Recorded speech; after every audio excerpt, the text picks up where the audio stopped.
च्या बातमीकडे आम्ही व्हीप बदलला नाही, त्यामुळे व्हीपचा मुद्दाच नाही असं छगन भुजबळ यांनी म्हटलेलं आहे। राष्ट्रवादी आमदार पात्रता प्रकरणावरून छगन भुजबळांनी वक्तव्य केले। अजित पवार गटाची बाजू भक्कम असल्याचंही छगन भुजबळ म्हणालेले आहेत। दरम्यान आमची मेरिटची बाजू आहे आणि ती योग्य पद्धतीने मांडू असं जयंत पाटलांनी म्हटलंय। पूर्वीचा जो व्हीप आहे तोच आता व्हीप आहे। आम्ही व्हीप बदललेलंच नाही आहे। त्याच्यामुळे त्याच्यामध्ये निश्चितपणे फार मोठा फरक आहे।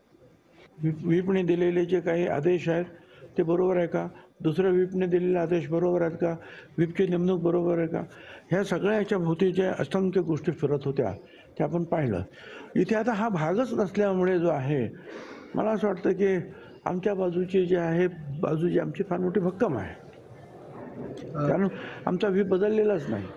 धाकधूक नाही, अजून आमची बाजू मांडायची आहे, दुसऱ्या बाजूने बाजू मांडली जाईल। त्यावेळेस थोडासा बेसिस वेगळा आहे आणि धाकधूक वाढण्याचा काही प्रश्न नाही आहे।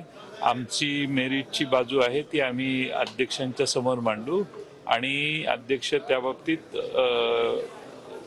सर्कमस्टन्सेस बघितले तर त्यांना योग्य तो निर्णय करावा लागेल असं मला वाटतं।